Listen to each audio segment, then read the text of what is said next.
Hello friends, जय Jagannath. Welcome to my channel Sanjh fashion. Friends, मु आज जाइथिली मार्केट आसु आसु बाटे मिलगला मते गोलापर चारा सबू समय रे माने शीत समय रे गोलाप गछ तो बहुत सुंदर भाव ग्रोथ करि थाए बहुत सुंदर फ्लावरिंग मध्य करि थाए। तेणु फ्रेंड्स, मोर लोभ मु संभाली पारिलिनी आउ सेठू धरि नेली किछि गोलापर गछ। देखि नियंतु केते सुंदर भाव में सबुजाक ब्लूमिंग होती माने फुटी सबू फूल गुड़िक आउ गछ गुड़िक बहुत हेल्दी मध्य अछि।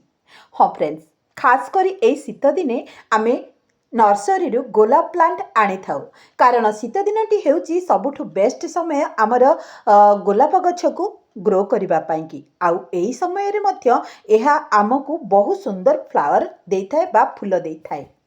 आउ मध्य फ्रेंड्स, गोटे कथा मुझे आपण मानक कही रखी, जदि आपण मैंने नर्सरी किछि प्लांट आणुचंती ताहले किछि कथार ध्यान आमको रखा पड़िबो। कारण आमे जदि एई सबु कथा को ध्यान रे न रखी गछटी को नहीं आसीबा ताहले आम गार्डन रे एहा वर्ष वर्ष धरी रहिबो नाही। किछि दिन पर्यंत फूल तो फुटिबो तापरे गछटी मरीजिबो। किंतु फ्रेंड्स, मु आज ए वीडियो रे आपण मानकु एमिति किछि टिप्स देबी जहा फल कि आपण माने गछ आनिले घर को ताहा वर्ष वर्ष धरी आपणक गार्डन रे रहिबो। ताहले किपरि भाबरे आमे गछ सिलेक्ट करिबा बा बाछिबा जहा कि बहुत दिन पर्यंत आमको सीए फ्लावर देबा सहित आमर बालकोनी रे बा बालकोनी गार्डन रे किंबा गार्डन रे बहुत दिन पर्यंत रहि परिबो। ता गोलाप गछ हेउ किंबा मंदार गछ हेउ। हाँ फ्रेंड्स, देखि नियंतु एटी केते सारा गोलापर प्लांट सबू आसीची। मु तो मोर लोभ संभाली पारिलिनी, सेठुरु नहीं आसिली 3-4टी गछ जेमती कि बटम रोज आनली आउ आमर हाइब्रिड रो गोलाप आनली। एपरी सबू किछि गछ नेकी आसुची। ए देखिथिबे, देखि नियंतु किपरि भाबरे मु नेकी आसची। हाँ, बाइक रे नेकी आसची, सेथिलागी मते टिके प्रॉब्लम होची। प्रॉब्लम मतलब गछर डाल गुड़िक काले भांगी जीव, तार किछि क्षति हम से टिके मते डर लगुच फ्रेंड्स। तापरे फ्रेंड्स देखंतु मो नर्सरी कौन सबू गछ नेकी आसली। हाँ, नर्सरी गछ नेकी आसला बेले एमिति गछ बाछिकी आणतु जहाँकि आम गार्डन को बहुत सुंदर करने सहित बहुत दिन पर्यंत रही पारिबो। ताले सही टिप्स गुड़िक कौन आपण मानकु आसंतु कहिनेबी। एठी देखंतु फ्रेंड्स, मो एठी नेकी आसची गोटे हाइब्रिड रो येलो कलर गोलाप बा हलदिया गोलाप जहाँ कि मु बाछि करी नेकी आसीची। आपण माने किपरि बाछिबे ना देखिबे फ्रेंड्स, से गछटी बहुत बुसी हेइथिबो माने गहलिया हेइथिबो। से गोटिए तार डालरू जेपरी 3-4टी डाल बाहरी थिबो। जदि आपण माने सिंगल डाल थिबा गोलाप गछ आणुचंती तेबे सेथिरु आउ बेसी जो डाल गुड़िक बाहरी पारे बहुत समय लगी थाए, बेले बेले मध्य गछटी मरी जाई थाए। किंतु आमे जदि बहुत गुड़िए शाखा थिबा गछ आनिबा तेबे ताहा बहुत दिन पर्यंत रही थाए कारण से जो डाल गुड़िक खाद्य प्रस्तुति ठीक रे करि थाए आउ चेर भलरे ग्रोथ मध्य करि थाए। ताले देखि नियंतु मु किपरि भाबरे एई हाइब्रिड गोलाप गछटी नेकी आसीची। आउ गोटे फ्रेंड्स, गोटे मन रखिबे गछटी रो जो पट्रे लगी नर्सरी आनी पट्रे लगी सेटारे जेमिति चिकणिया माटी न थाए। जदि आमर अगाड़ी रे थाए ताहले चलिबो, चिकणिया माटी थिले आपण ताहाकु रिमूव करिकरी लगांतु, नहले एहा बहुत दिन पर्यंत रुहे नाही। आउ सेकेंड रे फ्रेंड्स, मु एठी नेकी आसची गोटे बटम रोज, 3टी बटम रोज आनी, गोटे आनी 3टी बटम रोज नेकी आसीची मु, जोटा कि बहुत मेंचा मेंचा फूल फुटी थाए गोटे डाल रे। ए देखंतु किपरि भाबरे म आनीची, देखंतु बहुत सुंदर भाबरे एहा ग्रोथ करिची आउ गोटे गछरे केते बड़ बड़ डाल सबु हेची देखि पारुथिबे। एही परी गछ चूज करंतु जहा कि आपणकर गार्डन रे बहुत दिन पर्यंत रही पारिबो। हाँ फ्रेंड्स, देखंतु केते कढ़ मध्य हेची एथरे, तेनु बाछि करी एई भली गछ नेकी आसंतु।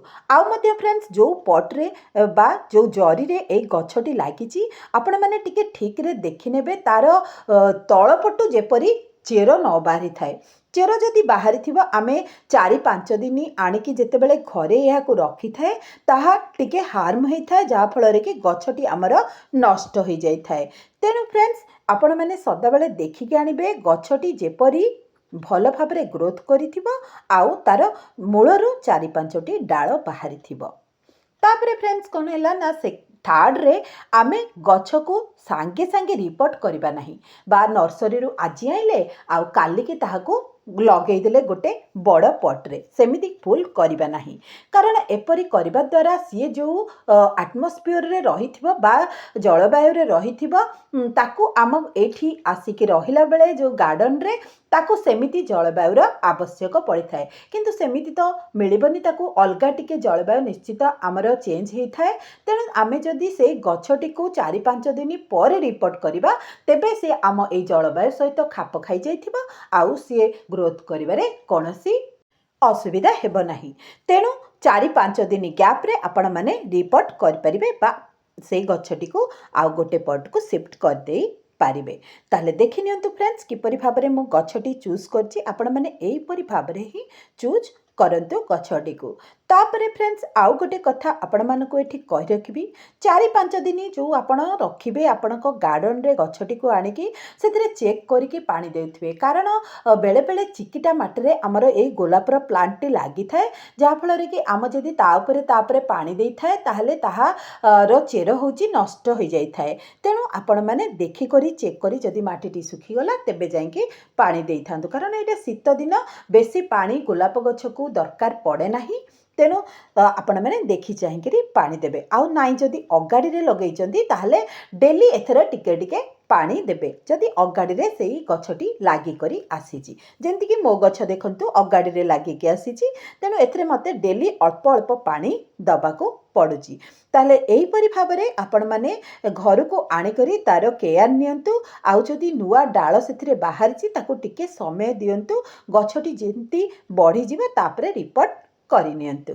ତାହେଲେ ତାପରେ ଫ୍ରେଣ୍ଡସ୍ ଦେଖନ୍ତୁ କେତେ ସୁନ୍ଦର ଭାବରେ ଆଉ ଗୋଟେ ବଟମ୍ ରୋଜ୍ ଆପଣମାନଙ୍କୁ ମୁଁ ଦେଖେଇ ଦେଉଛି। ଏଠି ଦେଖନ୍ତୁ ତାର କେତେ ସୁନ୍ଦର ଭାବରେ ଏଠି ସବୁ ନୂଆ ନୂଆ ଡାଳ ଗୁଡ଼ିକ ବାହାରିଛି। ଏହିପରି ଡାଳ ଗୁଡ଼ିକ ବାହାରିଲେ ଗଛଟି ଆମର ଶୀଘ୍ର ଗ୍ରୋଥ୍ କରିଥାଏ ଆଉ ଆମକୁ ଶୀତଦିନେ ବହୁତ ସାରା ଫୁଲ ଦେଇଥାଏ। ଏଇ ଦେଖନ୍ତୁ ଏଠି ହାଇବ୍ରିଡ୍ ଗୋଲାପ ଗଛଟିଏ, ଏଠି ହେଉଛି ଅରେଞ୍ଜ କଲର୍ର ହେଇଥିବାରୁ କେତେ ସୁନ୍ଦର ଲାଗୁଛି। ଏଠି ମୁଁ ଗୋଟିଏ ଡାଳବାଲା ଆଣିକି ଆସିଛି, କାରଣ ଦେଖନ୍ତୁ ତାର ଯେଉଁ ମେନ୍ ଡାଳରୁ କେତେ ସାରା ଡାଳ ମଧ୍ୟ ବାହାରିଛି। ହଁ ଫ୍ରେଣ୍ଡସ୍, ବେଳେବେଳେ ଏଥିରୁ ଜଙ୍ଗଲୀ ପ୍ଲାଣ୍ଟ ବି ବାହାରିଥାଏ, ଡାଳ ବାହାରିଥାଏ, ଯାହାଫଳରେ କି ଆମ ଗଛକୁ ନଷ୍ଟ କରିଦେଇଥାଏ ସିଏ ବଢ଼ିବା ପରେ। ତେଣୁ ଆପଣମାନେ ଯଦି ଯେଉଁ ଡାଳଟା ଲାଗିଛି ଗଣ୍ଠି ଜାଗାରୁ ଯଦି ତଳକୁ କୌଣସି ଡାଳ ବାହାରୁଛି ତାହେଲେ ତାକୁ କଟିଂ କରିନିଅନ୍ତୁ, କାରଣ ସେଇଠି ହେଉଛି ଜଙ୍ଗଲୀ ଡାଳ, ସେଥିରେ ଜମା ହେଲେ ଫୁଲ ଆସିବ ନାହିଁ। ତାହେଲେ ଏହିପରି ଭାବରେ ଗଛ ଚୁଜ୍ କରନ୍ତୁ ଆଉ ତାକୁ ଏହିପରି ଭାବରେ ରିପୋର୍ଟ ମଧ୍ୟ କରନ୍ତୁ। ତାହେଲେ ଭିଡ଼ିଓଟି କେମିତି ଲାଗିଲା ନିଶ୍ଚିତ କମେଣ୍ଟ ବକ୍ସରେ ଜଣାଇଦେବେ ଫ୍ରେଣ୍ଡସ୍। ଆଉ କମେଣ୍ଟ ବକ୍ସରେ ଜଣାଇବା ସହିତ ଯଦି ନୂଆ କରି ମୋ ଚ୍ୟାନେଲକୁ ଆସିଥାନ୍ତି ତାହେଲେ ସବସ୍କ୍ରାଇବ୍ ମଧ୍ୟ କରିଦେବେ। ତାହେଲେ ରହୁଛି, ପୁଣି ଦେଖା ହେବ ଆଉ ଗୋଟେ ଭିଡ଼ିଓରେ। ଜୟ ଜଗନ୍ନାଥ।